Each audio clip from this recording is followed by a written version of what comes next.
Hello all, my name is Naeem Muche and I'm a systems engineer for Veeam Software down in Australia. Today I'd like to show you just how simple it is to integrate with Veeam with NetApp storage platforms. Specifically, we'll be adding a NetApp storage array to Veeam backup and replication, and then we'll go on to create Veeam jobs to perform NetApp snapshot orchestration. Our agenda for today, as today's walkthrough is specific to one component only, I'll also quickly cover off the other Veeam and NetApp integration capabilities. We'll display a quick diagram of our lab and the components involved in today's walkthrough, which will involve adding a NetApp storage array to the Veeam backup and replication console, viewing and performing manual NetApp snapshots from within the Veeam console. We'll then go on to configure the Veeam jobs and later view the results. As mentioned today, we will only be doing the process of integrating a NetApp array and then configuring NetApp snapshots from within Veeam, and we will aim to do similar walkthrough videos in the near future detailing the other integration features such as SnapVault and SnapMirror. Just a quick brief of our broader integration with NetApp. Veeam integrates with both NetApp's main storage platforms being 7-mode and clustered ONTAP. Veeam can orchestrate NetApp snapshots, SnapVaults and SnapMirror, and even backup off the SnapVault and SnapMirror destination. Veeam can leverage NetApp storage snapshots for on-demand sandbox, which gives you the ability to spin up virtual machines in an isolated test environment. And finally, Veeam integrates with AltaVault. This is our lab diagram. What we have on the left-hand side is our vSphere cluster hosting VMs, which are sitting on the NetApp storage volume presented via NFS. Veeam will communicate with vSphere and NetApp to produce the application consistent snapshots. And now we'll get on to the lab. This is our lab console for the day, a Windows VM. We'll open up vSphere to look at the vSphere configuration. You can see there's only one ESX box. Let's go into configuration and look at the data store. It's a C.NFS mounted data store. We'll browse that. As you can see, there's a couple VMs in that data store. We'll just close that.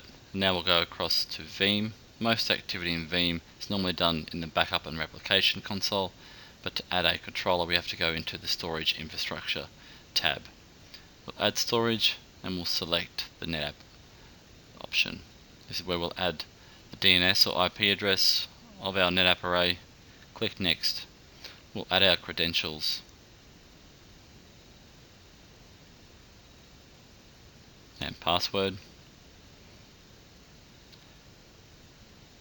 And click Next. This will now connect to the array, authenticate, and add it to the Veeam console. And as you can see on the left, it's already appeared. The option of scanning VMFS volumes only is the default, so it will only scan those volumes, but you can also select any specific volumes. So we'll go through the process now of doing a scan of the NetApp array and scanning the VMFS volumes.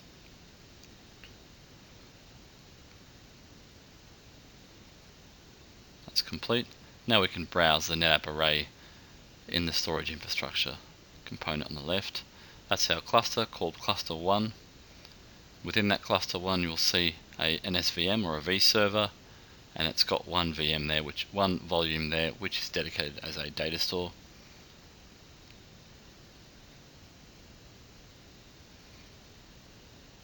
We'll click that on. We'll inspect the data store. On the right hand side you can see there are no snapshots, so let's go ahead and create a manual snapshot from the Veeam console. So what this will do, this will then connect to the NetApp array and perform a manual snapshot of that array. Click on OK, and then it'll go through the process now of performing the snapshot on the array.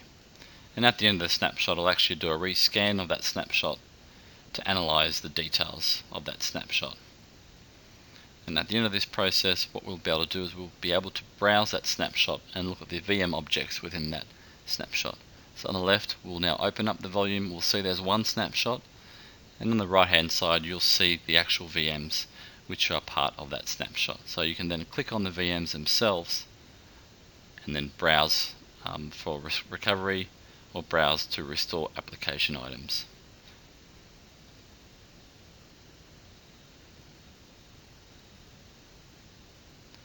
So we'll go over now and create a backup job, which the main purpose of this backup job will be just be doing a snapshot of the volume.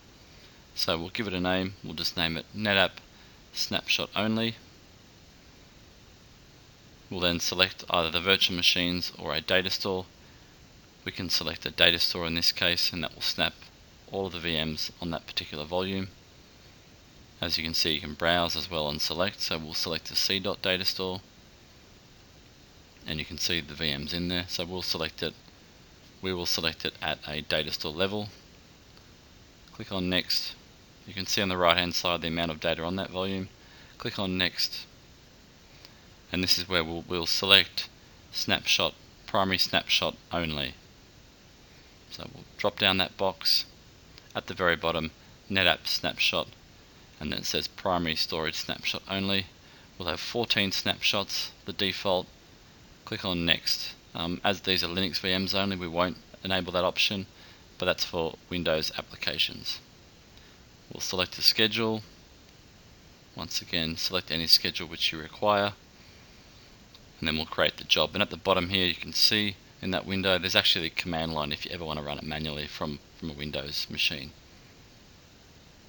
So we'll finish this job now. That's created. You can see it appear here in the window. We will right click this job and click Start. Shouldn't take long to finish as it's a snapshot only. Should only take maybe 1 minute in this case. So let's just monitor it. It's building the VM list. It's gone through, and this whole process for this test case scenario is only taking about 1 minute.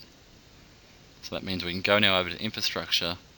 Because it's only finished a moment ago, you get to see the snapshot appear, but we can easily just do a rescan, which is an immediate scan of the volume, and it'll pick up any new snapshots. And there it is, it's appeared in the background. The new snapshot has appeared there, and the date's already been appended to that snapshot name.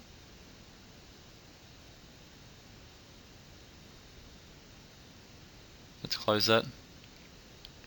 What we'll do, let's now open up the actual NetApp System Manager, which is the GUI within our browser, our internet browser. And we'll also open up in PuTTY, so we'll open up an SSH session just to view the snapshot info within the volume itself. So we'll open up PuTTY, enter our credentials to log on to the C.cluster. And now what we'll do is we'll inspect the volume and we'll run a snapshot listing or a snapshot show against the volume.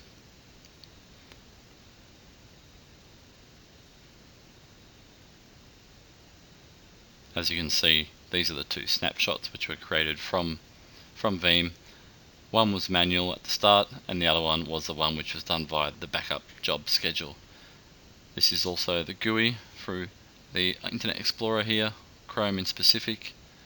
What we'll do, we'll go down to the SVM console, we'll select the particular SVM, we'll go to the volume, and this is just to show you from a different view where you can view the snapshots.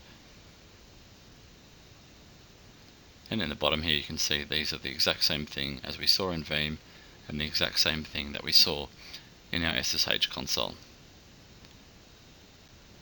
So what we'll do now, we'll go over to our Veeam Backup and Replication console, and I just want to show you some of the options which are available for SnapVault and SnapMirror, and we'll cover those off in the upcoming video. So we'll open up the existing policy, we'll go to Edit, go over to Storage, check the Configure Secondary Destinations, and that's where you'll see the options pop up on the left. There's a secondary target, and this is where you'd add configuration for SnapVault and SnapMirror. Thanks for watching.